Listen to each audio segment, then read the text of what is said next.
There was a tragic true story on November 12th, 2015, that went largely unreported in the international media because it was overshadowed by the terrorist attacks in Paris the next day on November 13th, which killed 130 people and injured over 400 others.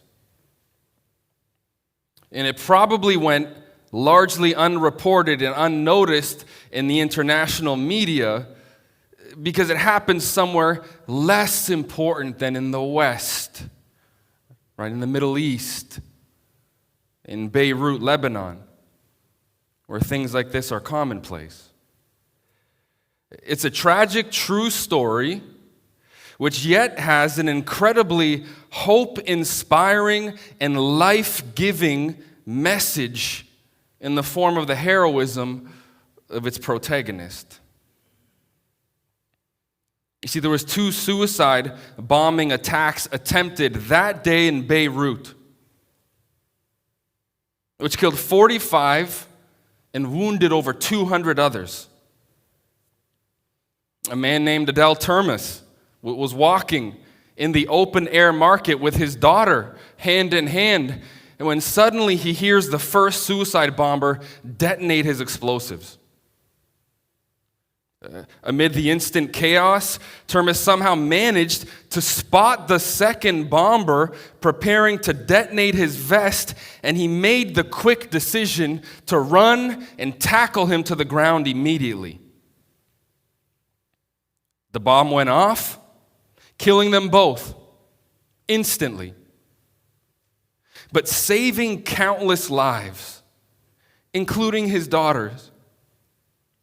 And there are many, hundreds of families who owe their completeness and their wholeness to his sacrifice. And in a very real sense, Termos broke the pattern of fallen human inclination towards self-preservation of our own life over and against the protection of the lives of others. His heroism transcended his innate desire to preserve his own life in order to protect and save the lives of others.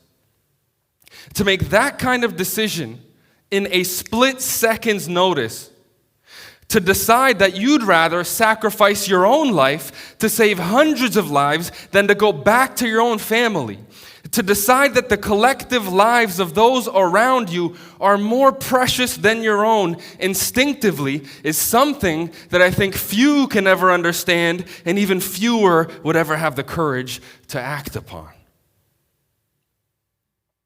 But this is exactly the kind of view of ourselves and of those around us that Jesus calls us to in our text this morning.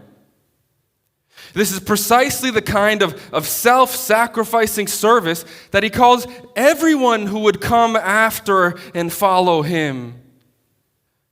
Whether by laying your life down in life for the sake of others, as you seek to pour out your life in service to meet the needs of others before yourself, or even, should it come down to it, your willingness to lay down your life in death. These are the new, radical kingdom values that Jesus introduces to the scene.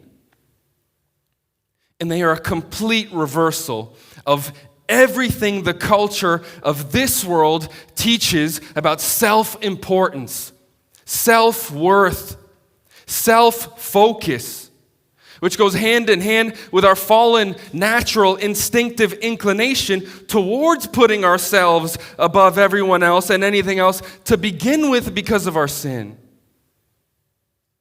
And Jesus says, no, my followers are marked by their willingness to serve all others, sacrifice for all others, and be the slave of all others. That's the measure of kingdom greatness, the measure of greatness according to God. And Jesus isn't speaking philosophically like some noble, erudite rabbi from his ivory tower knowing nothing about personal suffering and sacrifice. No.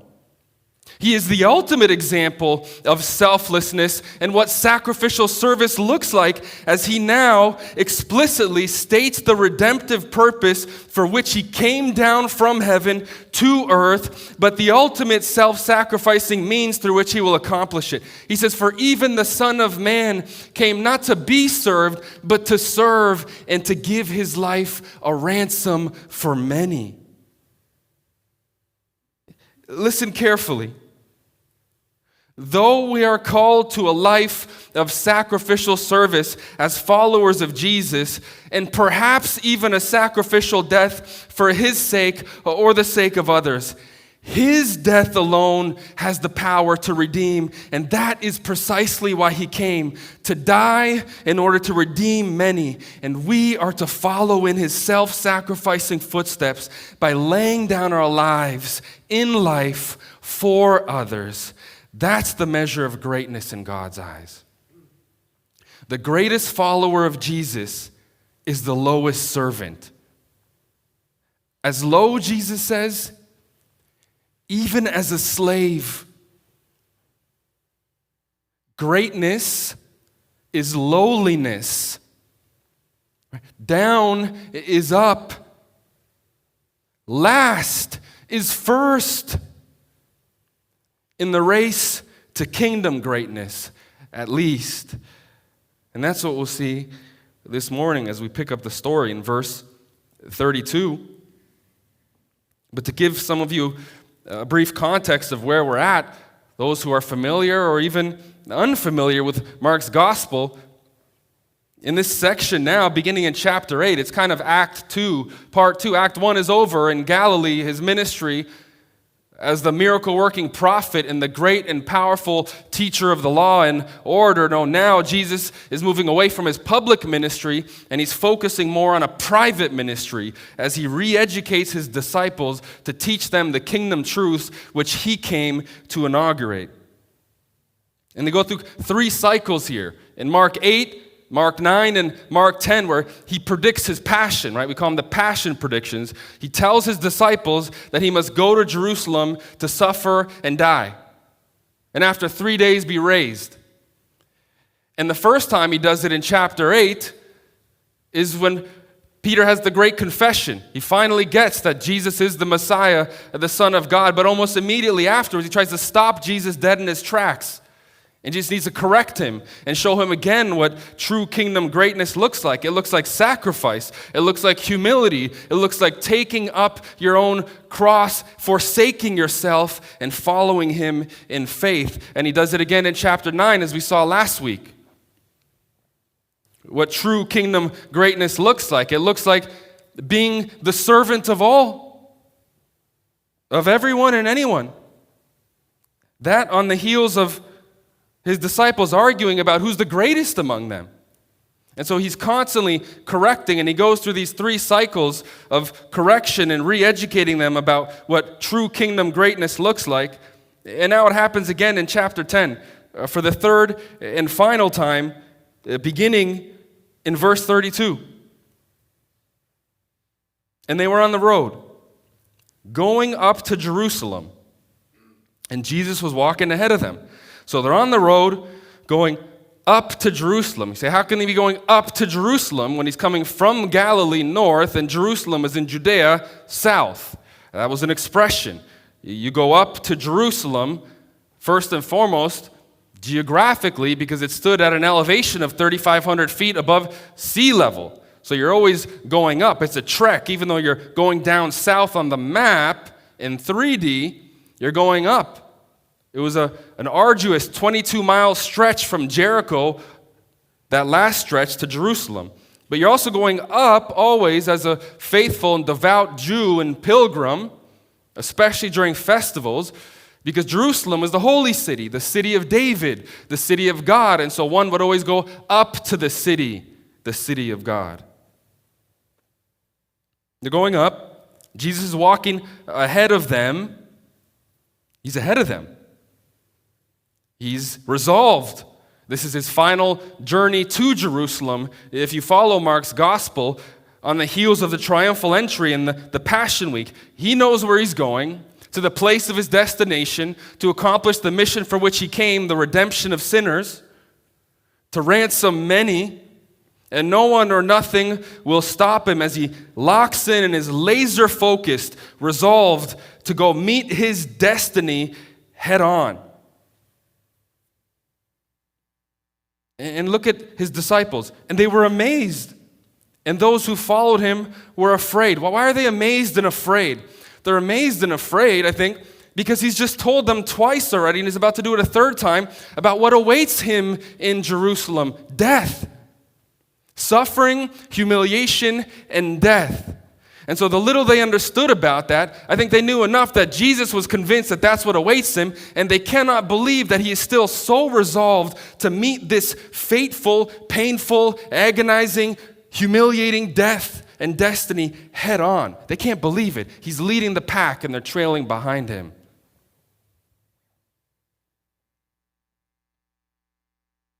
And taking the 12 again,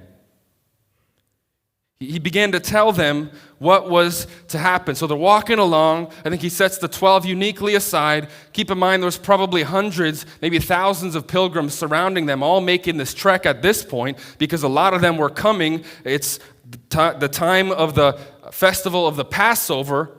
So there'd be a lot of pilgrims on the road, and no doubt the crowds who were just flocking to him, following him. And then an inner layer of followers or disciples besides the 12. Certainly there were more, but Jesus uniquely now, once again, as he seeks to re-educate these 12 who will have a unique commission as his apostles, he pulls them uniquely to the side. And again, he begins to tell them what was to happen to him. Notice verse 33 saying, "See, we are going up to Jerusalem, and the Son of Man will be delivered over to the chief priests and the scribes, and they will condemn him to death and deliver him over to the Gentiles. And they will mock him and spit on him and flog him and kill him. And after 3 days, he will rise." This is by far the most detailed of the three passion predictions. In 8:31, he emphasizes that it will be the religious leaders. It will be them at their hands that he will suffer, and yet still also predicts his death and resurrection. As we saw last week in chapter 9, verse 35, he emphasizes the betrayal element of it, the fact that he will be handed over, and that's a divine passive. Yes, it's the hands of human beings and sinful men, the religious leaders, to the pagans who will be handing him over, but from a divine perspective, it is all according to the predetermined plan of God, which he willfully follows and submits to, and we saw that from Acts 2:22 to 24. And here he not only brings out again God's sovereign hand behind it in the divine passive language, but he also goes into detail of what specifically in humiliation and degradation will await him as he arrives in Jerusalem. They will mock him, spit on him, flog him, and kill him, is what he says. And the idea here, it's not just the religious leaders that are going to do that. Or it's not just the Romans that are going to do that. It's both. It's those who will hand him over, his own people, and the godless men, the Romans, the pagans. And that's exactly, if you follow Mark's story, beginning in chapter 14 and 15, is exactly what begins to happen. He's mocked by both the Roman soldiers and the Jewish leaders. He's spit on by both. He's beaten by the temple Jewish guards. He's flogged by Pilate's soldiers. And then he's crucified, killed under Pilate's orders by Roman soldiers. And not only do you see here once again confirmation that Jesus is God, because only God can know and predict the future with such perfect, omniscient detail, but we see Jesus putting his money where his mouth is, so to speak. This whole section, he's been speaking about lowly, humble, humiliating, self-sacrifice and service to others as the model of greatness in God's kingdom. And now Jesus is modeling for them just what that looks like. Because Jesus wasn't a do as I say, not as I do type of teacher. No, he doesn't merely teach humility and sacrifice. He leads by example. And now he is leading the disciples all the way to Jerusalem to prove it. No, he doesn't just talk the talk. He walks the walk. I wonder how many of us would be willing to do that. Put yourself in Jesus' shoes for a moment. Knowing what awaits you in Jerusalem, humiliation, mocking, beating, degradation, and death, how many of you would still go? If by some divine revelation you knew that if you were to go to a certain place or to go to this event or to be there, that what would await you on the other side is human humiliation, that people would mock you, people would degrade you, they would shame you publicly, they would spit on you, they would beat you and take turns one by one with you. And then finally, when they had enough of mercilessly beating you and mocking you for sport, they would finally condemn you to death and to die a criminal's death on the cross. How many people would be willing to go if you knew that that was what awaited you there? Even by divine revelation. I'll tell you how many of us. 0. I know I couldn't. Even if I wanted to, in my mind, to say this is what the Lord's calling me to. This is His will for my life, and I was convinced of that. I wouldn't have the courage to follow through with something like this in the flesh. And that speaks to the weakness and the frailty of the fallen human flesh and condition. None of us would have been able to do it. None but Jesus, the Son of God, who was fully man and fully God. And He was resolved to do this because He was destined to do it, predestined to do it by the Father. And He willed to do it because He knew it was the only way to redeem fallen humanity and to reconcile sinners like us to God. So He's marching to His death on a death march, knowing that all of this awaits Him in Jerusalem, and not even the anticipation of the horrors and the humiliation are enough to stop Him.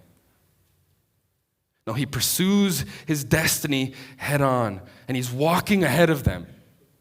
The idea is they can barely even keep up with Him at this point. And so finally, 2 of them come up to Him as they try to catch up to Jesus, who's leading the pack here. And look what they approach Him with in verse 35. Then James and John, the sons of Zebedee, came up to Him and said to Him, "Teacher, we want you to do for us whatever we ask of you." Wow. You say, that's pretty brazen of them.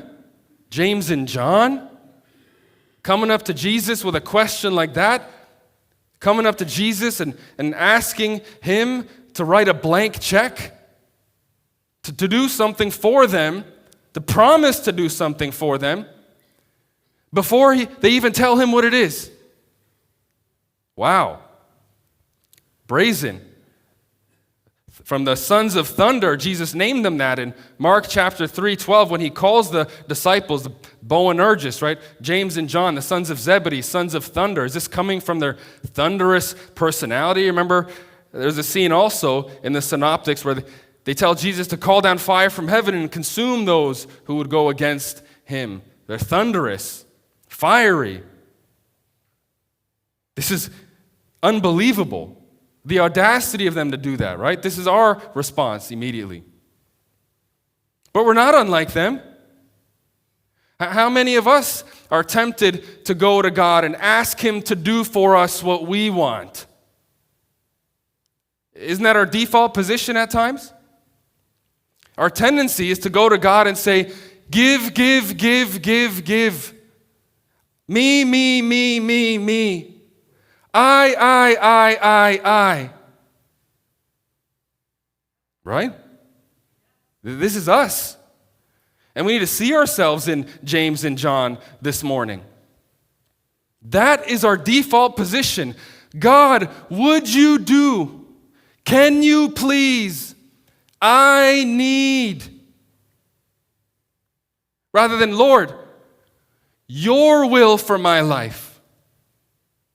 What is it that you're trying to teach me by going through what I'm going through right now? Can you show me what I'm to learn? Can you work in me greater faith and obedience?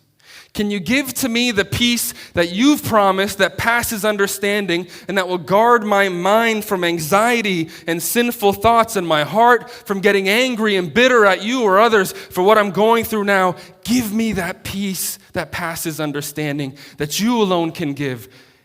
Our prayer should be God-centered. Our petitions should be God-centered. Governing what we ask from God in our prayers should be what His will is for our life, not what we will for our lives, because more often than not, our own will naturally and sinfully does not align with God's will. It's important to know that. We're like that. We're no better than James and John. Give me what I want. No. That is not the right approach and posture. And Jesus is going to give them a response. This is a re-education cycle. Though He's already taught them 2 lessons on greatness, evidently they still haven't learned it. It hasn't stuck. They're coming to Him with a brazen question like this: give us what we ask of you? Making demands of the Messiah? And Jesus plays along. He's not going to correct them quite yet. He will do that soon. But look at verse 36. He says to them, "What do you want me to do for you?" Okay, I'll play your little game here. Obviously, as the sovereign God, I already know the thoughts and intentions of your mind and heart. I know exactly what it is you want me to do for you, but I'll play along. I'll amuse you. What exactly do you brothers want me to do for you? Verse 37, and they said to Him, "Grant us to sit, one at your right hand and one at your left, in your glory." Whoa. Those are the seats of power. Those are the best positions. In ancient Near East, to sit at a king's right and left hand is to say you're his right-hand man and his left-hand man.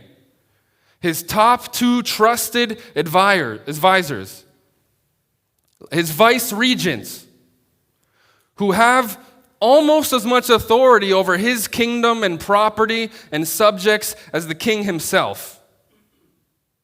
Having the seal and signet ring of the king in your hand, as it were. That's the right and left hand. Give us those seats when you go into your glory. Wow. That's something. That's something for them to ask. I mean, you see here, one, that they're acknowledging that Jesus is a king. They understand that He is going to obtain some measure of glory. Even if, as you read Mark and the other Gospels, you see that their understanding is fuzzy. They don't quite understand truly who He is, His identity as the Son of God, and His mission as Messiah. They have some conception of it, but it's an insufficient conception. It's a misconception. It's one that was common in His day of messiahship, where they thought Messiah, coming from the line of David, would come and knock off all the enemies of Israel, especially Rome, and prop up Israel in its greatest state of rule that it's ever seen in history. And He would reign and rule as a king. And His reign and rule would be unlike any other reign and rule of all the kings who preceded Him, including David and Solomon and others. That's what they expected. And so even though now Jesus has just twice, third time, predicted that He's going to suffer and die, I think they think He's going to suffer and die in a mission to knock off the Romans when He gets to Jerusalem. And so it's almost like they're anticipating He's going to come and do that. He's going to give the victory to Israel, but He's going to die. What happens next? We need a succession plan, Jesus. Who's it going to be? Pick us. We're the cream of the crop of your unique chosen 12. It is me and my brother, James and John. We will carry on the mantle. We will take the baton from you at your death. And so I think they might understand that he actually very well could die. And they want to continue his kingdom work after he knocks off the Romans. Somebody's got to take the mantle. Might as well be us. Look at Jesus' response, verse 38. Jesus said to them, "You do not know what you are asking. Are you able to drink the cup that I drink, or to be baptized with the baptism with which I am baptized?" Remember, we had a baptism a couple weeks ago, and we talked about this word. He's not talking about a baptism with water. We, in our Christian experience, associate that word always with water, and specifically with being dunked. But that is not what the word means in the original. It just means to immerse yourself in something. And in this context, cup and baptism, especially in the Old Testament and in this day and age, were always associated with suffering, with pain, with death. So when Jesus is saying, "Are you able to drink the cup that I drink, or to be baptized with the baptism with which I am baptized," he's talking about his suffering. He's talking about his death. The suffering and death just moments earlier, he's predicted for them a third time. And he's asking them, almost rhetorically, I hear you want the chief seats in the kingdom. You want to be at my right and my left hand. But are you sure?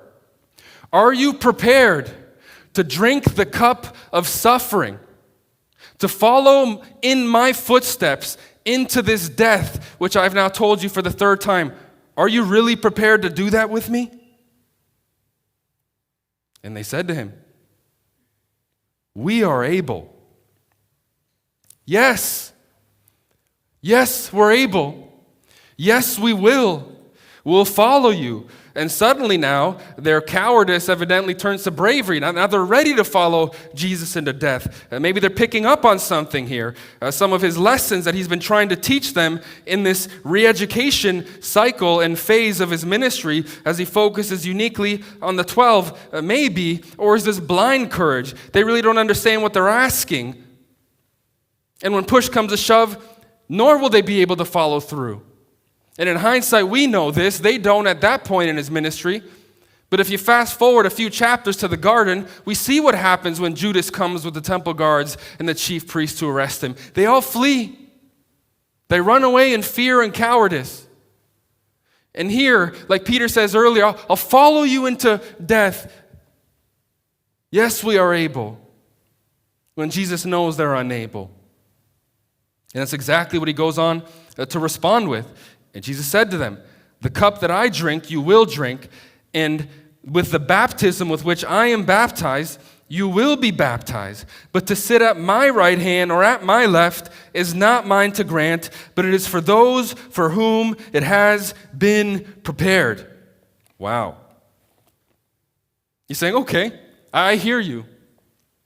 The cup that I drink, you will drink. And the baptism with which I am baptized, you will be baptized, not in the sense that I am. The suffering and the death that I must endure is unique. It is unique in time and history because it alone will suffice to accomplish the redemptive purposes of God. And yet you still will have a kind of suffering and a cup of suffering that you will drink, and a baptism of suffering that you will have to endure. Not like that, but as you wish. And that did happen for James and John. It happened for 11 of the 12 apostles according to church tradition. James, if you recall in Acts 12:2, he died, executed by the sword, according to King Herod Agrippa I. He did drink the cup and was baptized in the baptism with which Jesus himself was baptized, death. And John suffered the same fate. Yes, he died according to church tradition towards the end of his long life as he's exiled on the island of Patmos, where he writes 1st, 2nd, and 3rd John in the book of Revelation. But evidently not after several attempts on his life by the emperor Domitian, who followed in Nero's footsteps and had waves of empire-wide persecution. And when he got a hold of John, tradition says he actually tried to burn John alive in oil, but God had different plans and he protected John from it. And after that failed assassination attempt, he tried to poison John, and that didn't work. And so he finally just decided to put him away from society and exiles him to the island of Patmos. And yet still God had other plans as he inspired John to write 1st, 2nd, and 3rd John in the book of Revelation. But he did die, and he did drink the cup, and did undergo the baptism of suffering.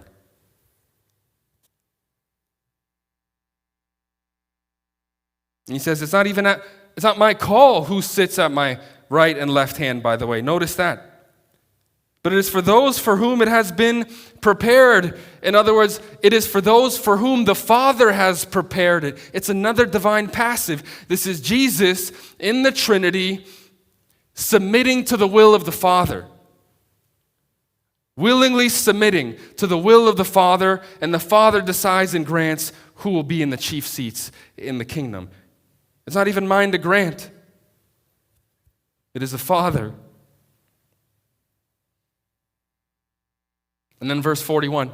Now the 10 come back into the picture. And when the 10 heard it, they began to be indignant at James and John.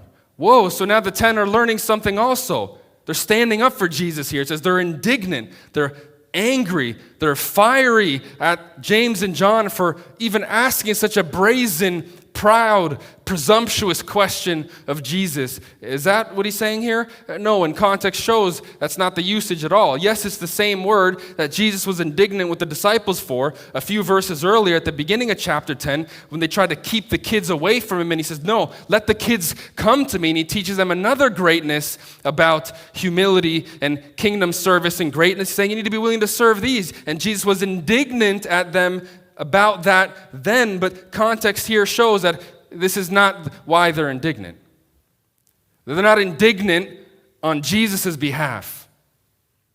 They're indignant because James and John beat them to the punch. That's why they're mad. They're mad because in this race, they came last, and they thought it was over. Jesus said, as you wish, and now they got the chief seats, and they lost out. So they're indignant at the 10. They're jealous. They wanted this position. They wanted this power also. And they're indignant because of it. And the whole context of this section shows that. Because every time Jesus tells them about his suffering and death, look how they've responded. They were arguing about greatness in chapter 9. And after Jesus teaches them about greatness and that the path to greatness is down, then up, they immediately try to stop a man from casting out the demon from a son of a father who desperately was looking for help. They wanted the power for themselves too. And then they tried to keep the children away. The ones whom Jesus said you must become like, the ones whom you must be willing to serve, even those who have no rights, the lowest in society. No, they don't get it. This is indignant because they're jealous that the chief seats now evidently have gone to James and John. And now Jesus is finally going to respond. He's going to finally respond to them with the request that they had at the beginning of this conversation. And he does so first by telling them negatively what they're not to do, what they're not to pursue, and whom they're not to be like. Look at verse 42. And Jesus called them to him and said to them, you know that those who are considered rulers of the Gentiles lord it over them, and their great ones exercise authority over them. Remember, Jesus has been resolved. He is leading the pack. They can barely keep up with him. But he realizes he needs to sit down again and for the third time talk to them about what real kingdom greatness according to God, greatness in God's eyes looks like. So he takes a seat, calls them over, says, sit down by the well over here under the shade, take a drink of water. I need to teach you something again. I'm resolved to go complete this mission on your behalf and on behalf of sinners, but I need to stop and take a break to teach you about greatness all over again. Come gather, children, type of a thing. And then verse 42. Those who are considered rulers of the Gentiles, he's saying, they lord it over their people, and the great ones exercise authority over them. The negative example is this. You know the emperor. The emperor has all authority in the Roman Empire. Every single person must bow the knee to the emperor. He has all authority. And he lords his authority over the people. And the people whom he appoints as his governors, as his magistrates, they also lord their authority over the people. Oftentimes in an unjust way. They exercise the authority. They lord it. They hold it over their heads. They don't apply the law equally. They use it to benefit themselves. That's how the world does it, he's saying. He's speaking in their ancient Near Eastern context. But we can relate to that even today. Look at certain parts of this world. Look at the systems of government, where you have countries like in North Korea that are effectively ruled by a dictator who rules tyrannically, who executes people on a whim, who commands people to worship him, to have portraits of him in their house, and that if random inspection comes to their house by one of his magistrates, and they see that that picture has not been properly taken care of, and there's dust on the frame, they're liable to get executed. Them and their whole family. This happens. There's places like in communist China. Where are their freedoms and rights? In Venezuela, we all see what's happening there. And even closer to home, we've all seen just what the governing authorities lording their power over the citizens of their country looks like, even right here, haven't we? Beginning in March 2020. For the next couple years. And especially in this state, we saw exactly what tyrannical rule and lording authority for the benefit of an elite some looked like. At the expense of others. At the expense of places of worship. This is the kind of abuse and the kind of example that Jesus says you ought not to aspire to.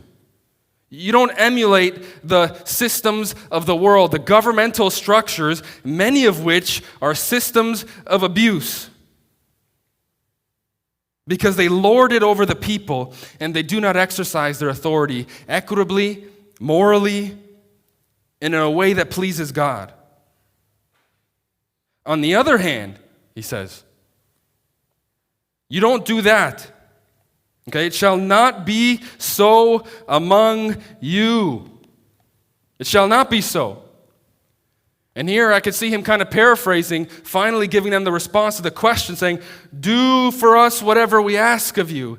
It reminds me of a president which I failed to name last week in the introductory story that some would consider to be the greatest, right? In one of his speeches, JFK, with that old weird dialect that people used to speak like in the 50s and 60s, which has made its way out of the vernacular, right?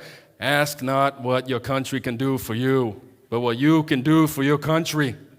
I can see Jesus now about to respond to them, saying, ask not what God can do for you, but what you can do for God and others. And that's what he's about to say here. It shall not be so among you. Whoever would be great among you must be your servant, and whoever would be first among you must be slave of all.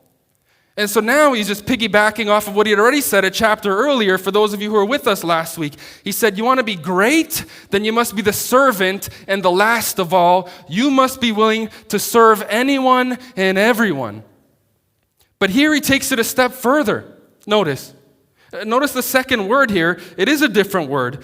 He doesn't say you just need to be the servant of all, like he did a chapter earlier. Now he realizes he has to push his analogy and his principle even further to make sure it sticks. He's saying not only do you need to be a household servant, a diakonos, a domestic servant, the hands and feet, and be willing to serve the least of all, including children and those with no rights in society. Now he's saying you must actually see yourself as someone who has no rights in society and be a slave of all.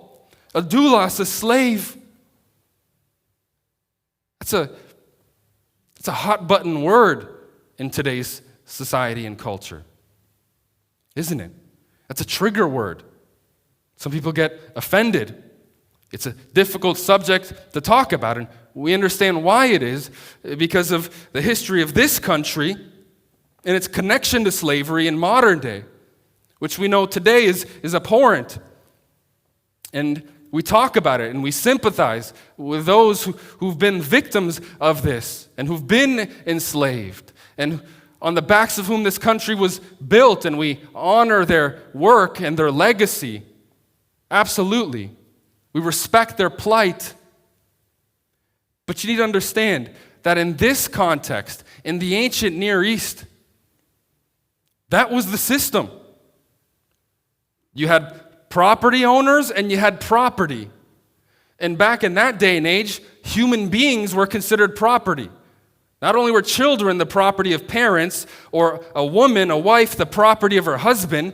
She was chattel. She had no rights of her own. But in terms of nation against nation, empire against empire, when one would win and be the victor, you'd take prisoners. Not only prisoners, but you'd turn the wives and the children into slaves. This was common.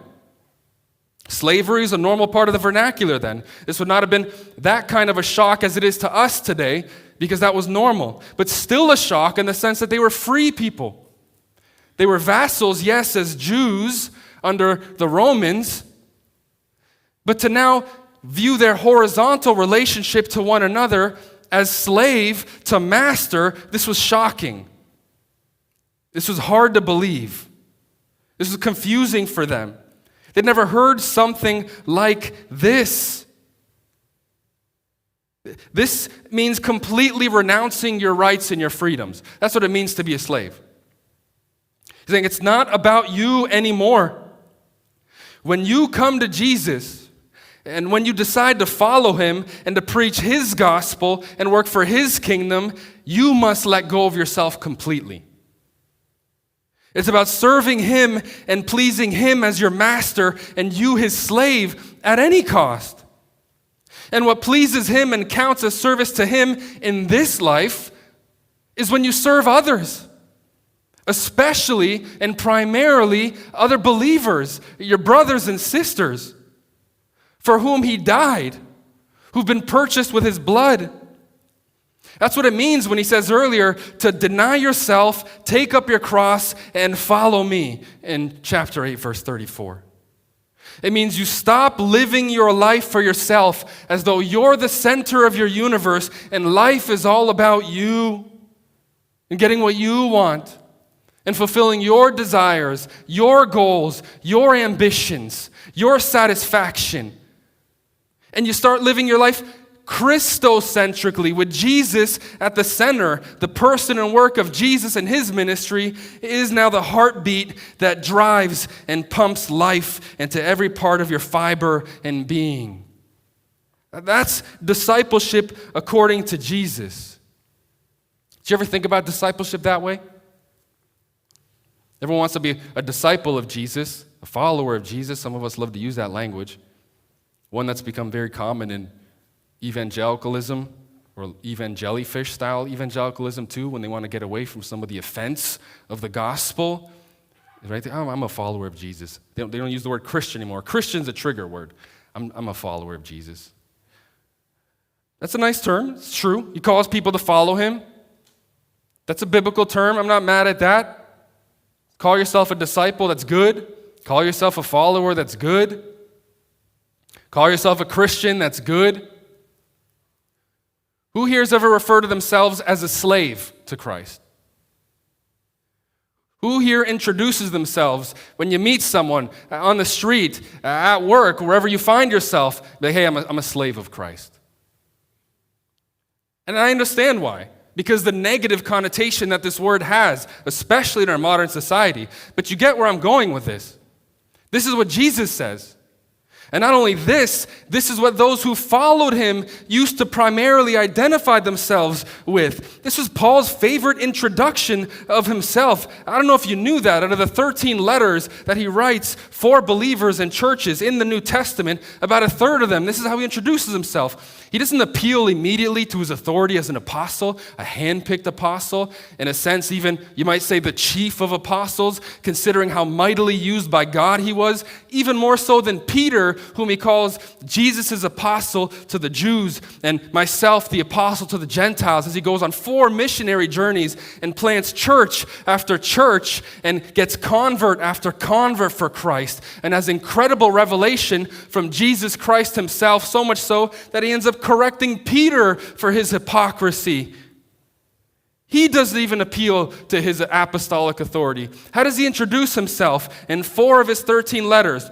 Paul, a slave of Christ Jesus, Romans 1:1. Paul and Timothy, slaves of Christ Jesus, Philippians 1:1. Paul, a slave of God, Titus 1:1. Paul, a prisoner for Christ Jesus, Philemon 1:1. In that little postcard letter, he's writing to a Christian slave owner, the master Philemon, who he encourages to reconcile with a servant who stole from him and ran away, who was also a Christian. And he calls himself a prisoner of Christ. And if you're a slave of Jesus Christ, you're a slave of all of Jesus Christ's people by necessary implication and extension. That's a huge part of discipleship, of following Jesus. It's not just obeying his teaching and fulfilling the Great Commission, preaching the gospel and making disciples. That is primarily it, absolutely. You are a disciple and you are a disciple maker at foundational of who you are as a Christian. This is true. But part of how you exercise your discipleship is by serving others. Whenever you can, however you can, you serve others, especially your blood-brought brothers and sisters who are your church, who are the church of Christ. If there's ever a need and you have the ability to meet it, you meet it. Oh, you need prayer? I'm lifting you up right now. You need somebody to talk to? I'm here. You need somebody to listen, a shoulder to cry on and mourn with? I'm here. You need counsel or advice? I'll bring my Bible and be there in 5 minutes. You're short this month and you need help with groceries to make ends meet? I'm happy to share with you from what the Lord has given to me. Oh, you need help moving and don't have adequate help that day? Count me in.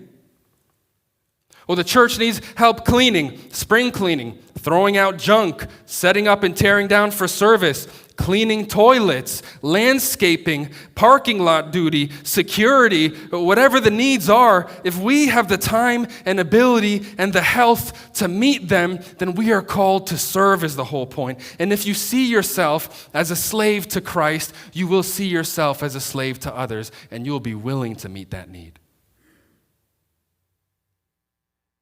It's a radical redefinition of what following Christ looks like, doesn't he?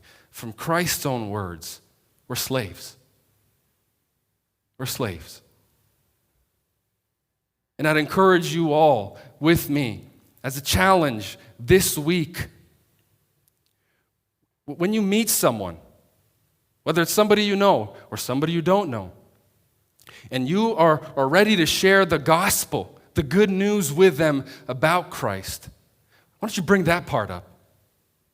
Bring that part up, that you are a slave to Christ. See how the Lord might use that. A slave to a master who's not like the wicked and harsh taskmasters in Egypt that whipped the back of God's people, the Israelites. who was not like the lords of this world, the emperor in that context, the presidents today, governors who rule wickedly and add burdens to people's plates and apply the laws inequitably. No, he's a gracious and kind master, a master who leads by example, a master who lays down his life for his slaves, a master who purchases them back when they were lost and had no hope. This is why we ought to be willing to do anything for anyone. This is why we're to have the mindset of a servant and slave, where no task is too menial or too degrading for us, because this was Jesus' mindset himself. Look what he continues to say now, as he uses himself as that ultimate example in the final verse, verse 45. For even the Son of Man came not to be served, but to serve and to give his life as a ransom for many. Even me. I'm not here calling you to do something that I myself have not been willing to do. And though you may not do it at this level, because my laying down my life is unique, it has a redemptive purpose and efficacy inherent in it to ransom many, I'm setting the example. This is the purpose statement, by the way, of Mark's entire gospel that he's been moving and building towards, that Jesus says for the first time as he describes his mission explicitly in no uncertain terms, for even the Son of Man came not to be served, but to serve. My mission is one, to serve, and specifically to give my life as a ransom for many, which is to say to die as a substitute, notice, for many. So before you think that my kind of discipleship is too harsh, being a servant and a slave is too much, you need to remember this. Even I, the Son of Man, which means Son of God, did not come to be served, but to serve. And my kind of service far exceeds anything anyone could ever accomplish or would ever be called to do. My service involves me laying down my life as a ransom, a payment to redeem many. To die in the place of many, to redeem many. And there is no greater example of sacrificial service than this. And that's what that word ransom means, by the way. It was the price of release, the purchase price that someone had to pay in order to free a slave or to buy them back. That's what Jesus did for us. That's what he did on the cross. He bought us back. He bought us from our old master, sin. We were slaves to sin. That's what Paul says in Romans 5-7. We were slaves to sin, which was a harsh master that dominated and controlled and ruled us. And by his life and his death, he has now made the ransom payment and bought us back to himself. That's what he did on the cross. By his blood, he paid the ransom price for sin that God demanded, and in so doing sets all those who come to him and believe in him by faith free from the power of sin and death. For many, he says.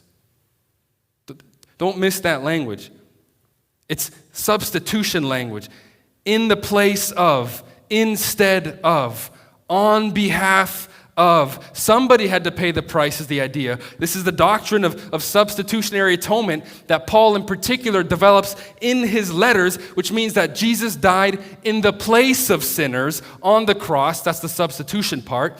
And his death paid sin's penalty and exhausted God's full and furious wrath and punishment for sin. That's the atonement part of it. He did that. That happened on the cross. And notice, Jesus is calling himself the Son of Man again. That's his favorite self-designation, which he gets from Daniel, all the way back in Daniel 7:13-14. Listen to what he says. I saw in the night visions, and behold, with the clouds of heaven, there came one like a son of man. And he came to the Ancient of Days and was presented before him. And to him was given dominion and glory and a kingdom, that all peoples, nations, and languages should serve him. His dominion is everlasting dominion, which shall not pass away, and his kingdom one that shall not be destroyed. And he's saying, even I, if I, the Son of Man, who is destined to receive eternal glory, sovereign power, the worship of the universe, honor, and eternal dominion and kingdom, if I'm willing to lower myself to the form of a servant and give my life as a ransom in order to save many, how much more should you? Jesus himself became the slave of all, going the lowest of all, death, in order to save the least of all, us. And therefore, God raised him up to be preeminently first above all. How much further should you and I be willing to go? How much lower ought we be willing to go? How far are you willing to go to serve? How low are you willing to go to serve? The lower you go, the greater you'll be in God's kingdom. The lower you go here, the higher you'll be there. Lowered down in order to be lifted up. Putting yourself in last place here so God can raise you up to first place there. Because in the race to God's kingdom greatness, last is first.